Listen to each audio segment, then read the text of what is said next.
44 years I've been handling private clients who are looking after their own money. And I've seen over the years hundreds, if not 1,000 clients who have worked all their lives, made their money, and then they go and cock it all up. Here are 5 mistakes that retirees make that can lose them hundreds of thousands. And let's start with the biggest.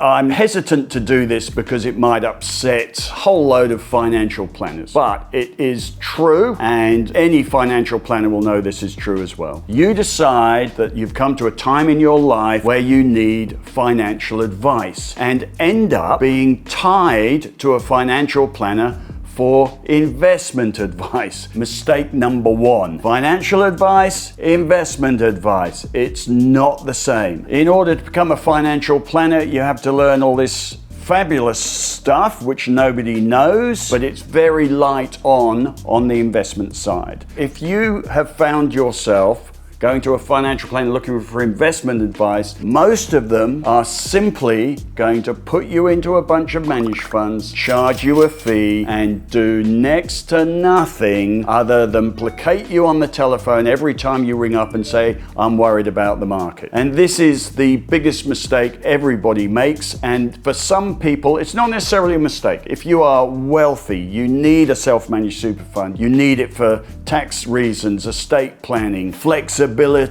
You want to invest in property through your super. All these things you can only do with a self-managed super fund. So it does make sense for a lot of people, but the uninformed investor who's appearing with their nest egg often finds that they have ended up doing something they didn't really want to do, which is being tied to a financial planner for investment advice, and they're not really getting it, and they're paying quite a lot. We call it the rivers of gold are all those investors who end up on a platform paying a management fee and being put into managed funds where the fund manager is also charging a fee, and they get the average return for a high price that they would have got if they just stayed in their industry or big super fund and never had any advice. Next one, setting up a self-managed super fund and taking control of your investments when you have no interest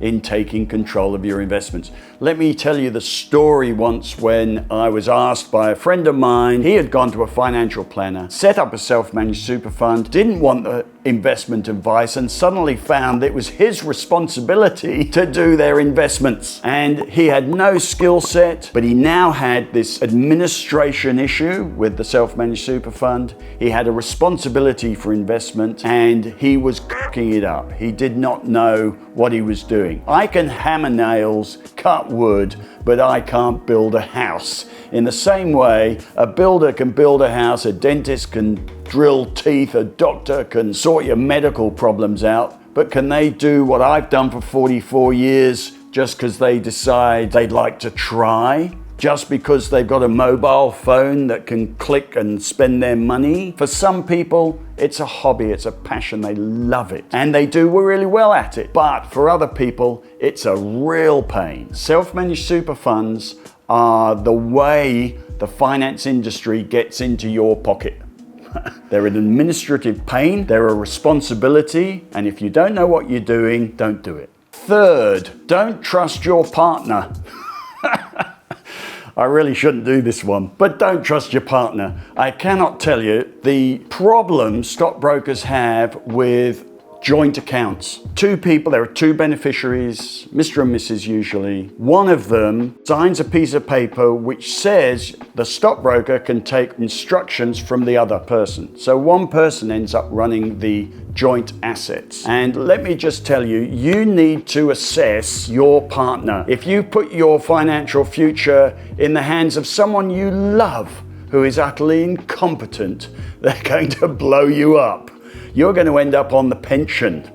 Be very careful about allowing your partner to look after your joint investments, or even their own investments, or even if you have a friend who's looking after their own investments and you know they're just a gambling idiot, you need to have an intervention, because this can be a problem. If you are coming home and your partner is upstairs looking after your super fund and the door is shut, you know they are losing you money. Be very careful about a loved, willing partner taking on joint responsibilities and responsibilities for your financial future if they're an idiot.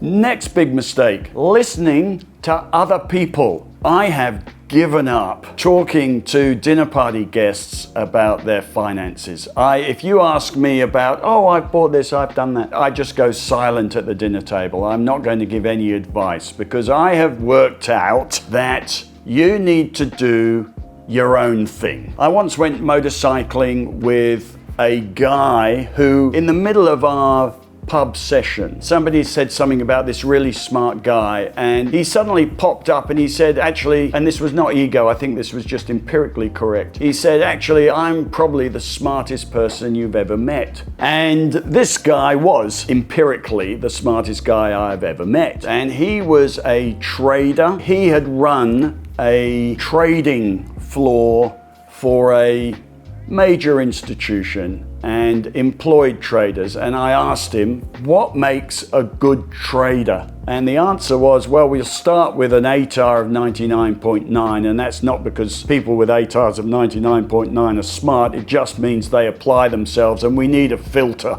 to get rid of all the idiots. But after that, the only gauge of whether a trader is any good is how much money they start the year with and how much money they end the year with. And he said, every trader finds something that works and they just keep doing it. And every trader is different. So he had traders that would discover a little edge somewhere on the opening in the market and just trade for this particular period of time and always made money and grind.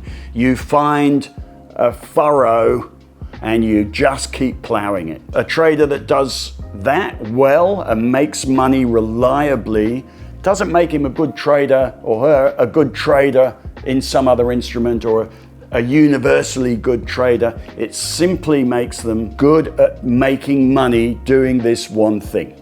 So what you have to do is work out what you're doing and stick to it. And the most obvious things are 10 managed funds through a financial planner. That's absolutely fine. What I didn't say about that is that's not going to blow you up, ever. So it's actually, if you're very conservative, a great solution. If that's your solution, stick to that. But you do what you do. You decide what you're going to do. And if it works, keep plowing that furrow. Last one, don't buy stocks. This sounds silly. Some people love stocks. If you're lucky, you can find an edge in a stock. Maybe you work in the industry. Maybe you've got some sort of future vision which nobody else has got, and you can get stocks right. But let me tell you, stocks have become very hard because these days stock analysis is being done by AI with inputs from analysts.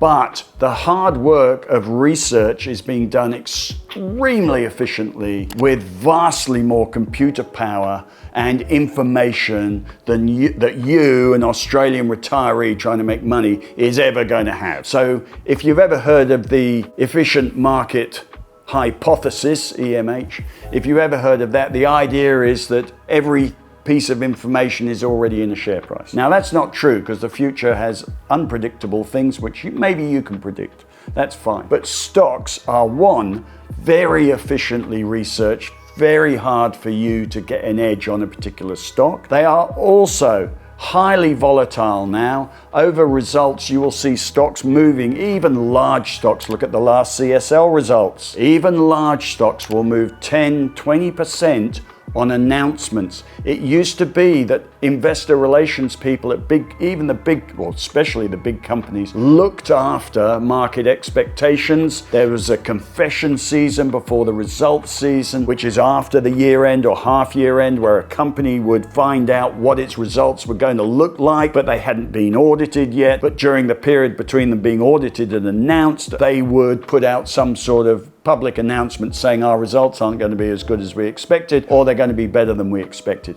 It was managing expectations, and the idea was that when the perfect outcome for a big company is that when their results come out, their share price doesn't move because they have professionally informed the market. Nowadays, when you've got algorithms jumping on share prices, doing the analysis in seconds, dumping a price, popping a price, the management of companies have just seemingly given it away and said, thanks to continuous disclosure requirements, legal requirements, that they can't tell anyone anything they haven't told everybody else, they just dump the results now rather than manage expectations by talking to brokers or somebody else who's going to filter the reality into the price before the results. So I think companies just dump announcements now. And that is creating an enormous amount of volatility. And the smaller the company, the more volatility and risk you take over results and over announcements, and the share prices move so quickly you don't have a chance to analyze and react. Individual stocks have become very dangerous because of the information gaps that open up over a 6-month period in Australia, 3-month period in the US. So the market in individual stocks become very dangerous, very hard to get an edge. And as you get older, you start to avoid risk rather than relish risk. And as I get older, and this is not a faddy, clickbaity comment, exchange traded funds are really working for us because they are less volatile. It's like buying a portfolio of stocks. It's just, ETFs are not complicated. They're just a list of stocks. You put them all together in one investment and you get less volatility. And these days, what we like is you can time the market, so you could buy the S&P 500 or the NASDAQ or the ASX 200 or the resources sector or the bank sector rather than buying an individual stock. But I have worked out, and we have worked out at Marcus today, that the safer thing is to time the market, which we've become very good at, or time themes. So if you're talking themes, you might say the copper theme, there's an ETF for that, the gold theme, big tech theme, the AI theme. These days, the ETF providers are creating ETFs to provide you with exposures to all sorts of themes, especially the popular ones. It seems less risky and more reliable for us to time a theme, time the markets, rather than time a particular stock or analyze a particular stock. So I hope that helps. 5 ways not to mess up your involvement in the stock market. And if you want to have that exciting, fun, and hopefully profitable experience that you were after right at the beginning, you sign up to a 14-day free trial of Marcus today, because we're talking about ETFs all the time. We have a fund that only invests in ETFs. We narrate on that every single day. We time the markets, we time themes. If you want to come along and do the same thing with us, all you need to do is sign up for a 14-day trial. If you don't like it, that's absolutely fine. Give it a go, and I hope to see you on the membership.